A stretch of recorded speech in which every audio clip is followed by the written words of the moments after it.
joognay waqtigii waayaha marka waxaan leeyahay waxaan filayaa ciid al-adxa inaad si fiican maaragtay aad u maaragtay waqti fiican u hesheen waxaan leeyahay kulligii meel walba joogtaan aad baan idin salaamayaa haddii aan intaa ka gudbo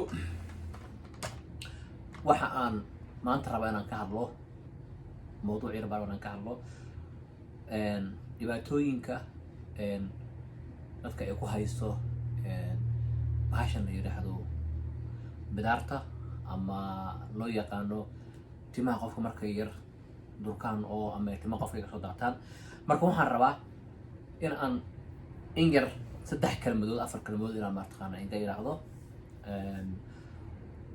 midda koowaad waxa waaye horta way fiican tahay qofka bini'aadmiga adduunka waa laga tagayaa qofka inuu maaragtay uu sameeyo waxa la yiraahdo more taxadar inuu sameeyo way ku fiican tahay ahaantaada iyo tayda ayuu fiican tahay aniga haddaan iska hadlo ani ahaantayda waxa aniga aan sameeyaa oo badanaa aan ka hadlaa oo aan mar walba soo geliya xagga caafimaadka waay mar walba hawee caafimaadka ayaan maaragtay aan xoog aan saaraa marka walba aan ka hadlaa okay marka muhiimadda waxay rabaa yar tahay xoogaa maaragtay biyo badan iyo shaah soo cabay marka waxaan leeyahay halkan waxaa ii yaala 1 2 3 4 5 6 waxaa ii yaala oo aan rabo inaan kaga hadlo maxay yihiin waxa aan rabo inaan ka hadlo waxa aniga aan qaato baan rabo in aniga aan isoo bandhigo oo aan idinka in la wadaago wax walba aniga aan marka hore aan ku fiirin oo maaragtay waanan bulshada haddaan ula imaan waayo waxa weeye meelaha inta istaagiraad oo la sameeyo waxa weeye ma noqonayso waa inaan waxa marka hore waa in adiga ay ku galaan oo adiga waxa ay mataqaan aad ka heshid oo wixii aad fahanto markaas ayaa dadka u sharaxi kartaa oo kartaa waxana xun waxana fiican waxana la qaadan karaa waxana la qaadan karin dadka badanaa ayaa qaarkood waxay sameeyaan maaragtay waxyaabo badan bay maaragtay isku dhexayaan maaragtay oo qofka asagoosan wixii uusan u lahayn khibrad ama aysan u lahayn maaragtay wax oo maaragtay ay waqti soo geliyeen ayuu maaragtay qof walba maaragtay haddaan ka gudno mar mawduuc aan dhex galo okay waxa aan raban ka hadlo halkan aad ujeedaan waa saliid waayadanba baraha bulshada meel walba ay qabsatay caalamka oo idil loo yaqaano Neo Hair Lotion waxa ay maaragtay timaha ayay difaac siinaysaa waxa ay ka ilaalinaysaa timaha inay mataqaanaa go'aan timahana way caawinaysaa oo mataqaanaa timahana way ku saaraysaa muddo 3 bilood ama 4 bilood ama 5 bilood hadba sida qofka maskaxda bini'aadamka ilaahay dadka wada uumay isku wada maskax ma qof waxa laga yaabaa inuu maaragtay within 2 months 60 days 90 days oo fuu mataqaanaa jirkiisa ku bedelo marka waxay u fiican tahay waa timaha ayay mataqaanaa go'ay ama timaha nabaad guuray ay waxay ku samaysaa update marka haba ku samaysaa update muxuma marka waxaan leenahay iyadana soo dhawaa leenahay marka halkan waxa ay yeelo waa burush yar oo qodxayuu leeyahay markaasna ka hadla doonaa halkan waxa ay yeela waa dirmolo ay taala oo iyadana maaragtay waan fur doonaa qaabka oo loo isticmaalo halkan ay ku jirtaa halkan waxa ay yaala waa baby shampoo shaambada caruurta loogu maydho ama loogu qubeeyo tinta iyo loogu dhaqo halkan waxa ay yaala waa biotin baa yaala oo isna caawiya timaha iyo cidiyaha uu soo saara halkan waxa ay yaala salmon fish baa yaala waa xalaal halkan ku qoran yahay waxaan sameeysaa markii labadan bahalood markaas waxyaalo soo kiniyaasha aad soo gadanayso dadka waxa joogaan shigaya North America ama Europe joogaan ama wadamada Afrikaanka ay joogaan maaragtay oo ayagaba oo meelaha xalaalka waxyaalaha oo xalaalkeena ku barnay marka waxaad ka fiirsan xagga dambe ingredient waxa laga sameeyay horta the more important waxa waaye waxa maxaa laga sameeyay waa in aakhirada ingredient waxa ku jira waqti geli 5-10 minutes dukaanka inta dhex joogto akhri maxaa ku qoran marka ma xalaala mise waa xaraam. Marka waxa weeye dukaan oo dabiici ka togatay waa xalaal weeye. waa fish oil way ku soo dhigay kaamirada. waa fish oil waxa weeye waa xalaal waa isagana. Okay, marka faa'iido kan uu leeyahay iyo kan uu leeyahay labada waan ka hadli doonaa haddii Ilaahay doonimo. Okay, marka dadka badanaa waxay sameeyaan oo tinta maxaa nabaad guuriya. Tinta waxaa nabaad guuriya ama tinta maaragta qofka ragga siiba ragga aan kulay dumarka ma hadlaayay raggeena maaragta dhalinyarteena badanaa waxa weeye ma sameyn wax la yidhaahdo take care inaan mataqaano qofku mataqaano asadii is take care gareeyo. way jiraan dad badan oo take care sameeya way jiraan oo maaragtay ayagana taxadir badan sameeya way jiraan. dad baa maaragtay waxyaalo badan tinta u fiican sameeyaan. Okay, marka tintaada ha dhaqin maalin walba subax walba marka aad soo kacdo ha dhaqin. waxaa samaysaa markaa qubaysanaysid biyaha ka dheeray madaxaaga oo halkaas iska dhaq. maxaan ku dhahdaa haddii biyo kaa gaaraanna tintaada mataqaana shukumaan ku qallaji. shaambada aad ku meedhanayso ama aad ku qubaysanayso ha ahaato baby shampoo. waa shaambada carruurta loogu talagalay oo loogu qubeeyo. maxay ku kala duwan yihiin shaambooyinka kaleeto? shaambada caadiga ah annaga aan dukaamada kasoo gadano ee dadka waaweynka isticmaalaan waxaa ku jira more waxa la yidhaahdo chemical baa ku jira. oo hadday noqoto chemicalka maaha qof wax adigo chemical markaa maqasho isna mid wax umata ma aha moogtahay wax adiga jirkaaga gogoonaya ma waa wax adiga maaragtay jirkaaga yani waxaan ka wada tinta markaa aad mariso tinta ayay nabaad guur ku samaynaysaa oo maaragtay way tinta soo daadinaysaa.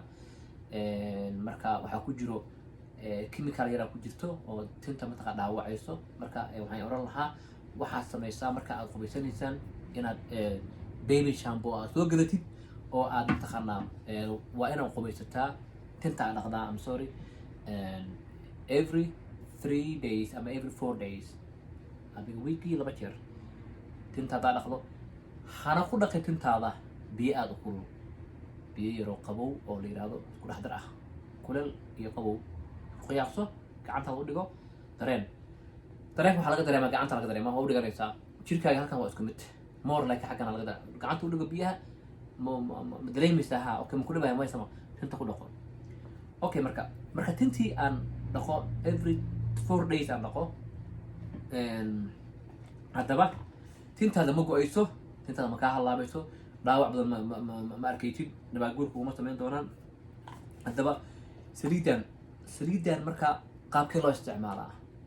qaabka loo isticmaala waa inaad samaysid waaye tintaada hadday badan tahay oo aad u badan tahay oo baashan aan soo qaato oo waa ujeedaan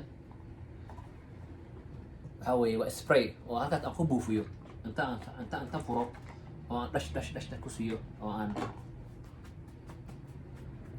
dhaho aan ka baxo aan shaqo ama iskuul ama meesha u socday aan tago wax faa'iida ma igu sameyn wax natiija ma ka helayo. hadda waxaan leeyahay waree baashan iyo waxay taraysan bal nin waxaan nagaa Soomaalida ka dambeeya wareer galisa. waa in aad samaysaa haddii aad isticmaalayso biyaha relationka isticmaalayso aragtana isticmaashin waa in tintaada hadday badan tahay tintaada yaray soo yaray jar. tinta waa xiriiri kartaa saas waa ka dhigi kartaa halkaas waa ka dhigi kartaa basiyuula ka dhigi kartaa. haddii aad ka dhigto basiyuula aad ka dhigto waa ku fiican tahay ay mataqaanaa baasha markii oo maaragta lagu buufiyo si u gasho tinta u qabato. tinta waa ka dhigi kartaa tin yaro mataqaana meesha ku taalo oo intii hore ka yar way ku anfacaysaa. marka waxaad samaynaysaa before aadan tintii waa yaraysay baashana soo gadatay waa xarta inaan la jaan qaado tanna waa inaa mataqaanaa soo gadataa. you can find out Amazon aad ka heli kartaa haddii aad u baahan tahay uu yaalaa. okay maxaan sameynaya saliidda ii taalla kana ii yaalla soo maxaan sameynaa marka waxaad sameynaysaa waa furaysaa marka aad furto madaxii waa kana madaxaaga waa bannaan yahay ama tin baa ku yar taalla. geesahan oo kaleeto halkaan oo kale haddii tintaada macnaha waxaa laga wadaa tinta jar oo yaray, macnaha waxaa laga wadaa tintaadii meeshii ka bannaan ama meeshii ka hadlaysan waa arkaysaa isla markiiba. laakiin tin badan oo halkaa buuxda wax ma ka dareemaysid, you cannot see anything. so waa inaad tintaada yaraysaa oo maraayad ku fiirisaa, soo dheh masawir aad ka qaadaysaa, bikir baa lagaa qaadayaa. marka tinta waa eegaysaa inta meel kaa bannaan. tanaa soo qabanaysaa marka waa ku xoqaysaa tintii gadaal, geesaha, dhinacyada. okay, tan haddaba maxay samaysaa? tan waxay samaysaa unugyada meelihii xirxirnaa oo dhan, ay furaysaa. taasaa leedahay, taasaa dhehaysaa, taasaa leedahay, taasaa leedahay. meelihii geeskii mataqaan tintaada ka maqantay waa ku rugaysaa tartiib. saacad waxaa ku xirantaa ilaa iyo 10 daqiiqo 10 minute. marka bahashan maxay samaynaysaa? bahashan waxa ay furaysaa unugyadii meeshii tintii soo bixaysay ayaa tintan iyo waxaa saaran qolofaa saaran, qolfihii ka qaadaysaa. marka ka qaado oo ilaa ay 10 daqiiqo ilaa ay tinta dhan ilaa ay fooda hore yani ku samayso way ku cuncunaysaa. oo macnaha waxay leedahay xanuun yar bay leedahay. waa adigoo lagu geli waaya cirbad oo kaleeto, saas cirbad wadaha lagu gelgeliyay. okay, 10 minutes marka aad dhamaysid bahashan halkaas ka dhigaysaa. tanaad soo qabanaysaa, spraygaad soo qabanaysaa oo ku buufinaysaa marka madaxayga 1 2 3 4 5 6 dhexdaa ku buufinaysaa. waa qabanaya tintii ku masaajeynaysaa ilaa iyo meesha waxaad dareemaysaa basbaas oo kale. yani macnaha waxaa basbaaska keenaya, kuleelka waxaa keenaya waa kan baa wuxuu sameeyey unugyadii jirkaagii tintaada dhamma xirxirnaa dhan ayay furtay. waa adigoo digsi hilib inta daboolka aad saarto, so haddii mataqaana uu bislaado so ma boodayo. marka saasoo kaleeto waa. marka waxaa waaye macnaha meeshii unugyadii wixii kasoo baxaya dhan oo xirnaa ayay bahashan kaaga dhigaysaa more easy. oo waxaa isticmaala bahashan dadka timaha, dhakhaatiirta timaha, dadka maaragtay oo kuwa timaha maaragtay oo ka shaqeeya, dhakhaatiirta timaha dadka u sameeya. ilaahay baa timaha abuura, ilaahay baa timaha nasiiyey, ilaahay baa isaga qofur raxiima. ayaga dhan macaalkan all of them ilaahay baa ka awood weyn.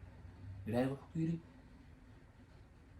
isdabar naftaada, ha fiirsan. waxa waaye ilaahay isna wuu ku caawinayaa, dadaal sameey. marka ayaga kuwan dhakhaatiirta dadaal bay sameeyeen. bahashan baa lagu soo geliyay suuqa kii dhakhaatiirta isticmaalaya. marka waxaad samaysaa marka aad tintii aad ku shubato, dumarkana way samayn karaan ayaan qofkii dee bidaar leh. marka bidaartoo kale mala rag iyo dumar. marka hadda raggaan ka hadlaynaa. okay, marka tintii marka aad ku samayso oo basbaas ahaan ay kuu qabato oo xoog aad tintii ugu ruqdo, waxa aad saacadda ku xiranaysaa 5 minute kaleeto ama 3 minute. waa sidii waxaa la rabaa inay tintina gasho ee loo baahan yahay saliidda. waxaad dareemaysaa kuleel ayaad dareemaysaa yaroo mataqaana basbaas. oo adigoo cuno basbaas kuleel cuno xoogaa hanfiyar baa kusoo gelaysa. marka waa gubanaysaa. marka maxay bahashani ka qaadaysaa? madaxii waxay ka qaadaysaa, madaxii wixii saarnaa, qolfihii saarnaa dhan ayay ka qaaday. tintaada marka waxa weye waa maskaxeeda, waxaa waaye dhakadaadii waxaan ka wadaa waa diyaar. oo waa clean bay ka dhigtay. bahalka wuu clean garaynayaa, maaragt aad buu clean garaynayaa. unugyadii wuu furayaa, wuuna clean garaynayaa. neeftii timihii meeshii ka dhamaadeen oo neefta ku xirmad ay soo bixinayaan. markuu soo bixiyo, saliidina maxay helaysaa janis ay wax ku qabato ama ay wax ku caawiso. of course tin badan oo ani iga buuxda wax ma iga tarayso. waa adoo mataqaanaa dhir banaanka yar biyo ku rusheeya. laakiin dhirta geedka markuu saa u beeran yahay, biyaha hoos baa laga geliyaa sidoo xididkii uu helo anfacdii. marka waxa weye anfaci dhim adiga ayaa mataqaana ka cararaysa, ma loo baahno. waa ku shubanaysaa timahaas leedahay, soo qaatay oo soo waraxay dadka waxa la waraaniya baasha tareemaysa dhada. maya, muhiimadda waxaa waaye horaa loo yidhi muhiim maaha. waa in aad follow garaysaa maxaan seetintayda bahashaan u gelin karaa. okay, gadaal ayay gadaal baa waxaa kaga qoran yahay qaabka loo isticmaalo. waxay isticmaali kartaa 3 jeer maalintii. subax markaad soo kacdo ee aad bahasha madaxa ku rugto. laakiin maxaa loo baahan yahay? laakiin waxaa loo baahan yahay subax markaad soo kacdo, do not digtoonow, ka dheerow tintaada oo qoyan haddii aad soo mayrato. marka waxaad samaysaan marka aad saliidda aad tinta aad ku xoqdid, tinta aad bahashan aad ku xoqdaan oo aad samaysid, ayaad maaragtay waxaad samaynaysaa 3 jeer. waa ka samayn kartaa maalintii, week 2 jeer waa ka samayn kartaa. fish oil kana maalin walba ayaa qaadanaysaa markaa quraacato oo marka aad qadayso. saliidan waxaa marsanaysaa 3 jeer, subaxii, duhurkii, habeenkii waa marsanaysaa. marka natiijada waxaa arki doontaa insha Allah ilaa iyo 4 bilood, 3 bilood, 5 bilood natiijada waa arki doontaa insha Allah. marka mar walba waxay fiican tahay in aad qaadataa vitamin aad la qaaday. fish oil kana wuxuu u fiican yahay lafaha, maskaxda, keliyaha, lugaha, dadka lugaha xanuuna ayuu fish oil ku fiican yahay. waxaa ku jiro vitamin B3 ku jiro oo u fiican maxaa kala wadnaha u fiican, halbowlaha meel kasta u fiican. marka kana wuxuu u fiican yahay timaha ayuu u fiican yahay isagana. marka indhaha cidiyaha, yani cidiyaha waxaa jiro cidiyaha ay googo'aan oo maaragtay oo ay kasoo baxaan maxaan ku rahdaa wax kasoo baxaan jirkooda googo'o. marka cidiyaha ma googo'ayaan haddii aad kana qaadatid, wuuna ku caawinaya, waa vitamin waay.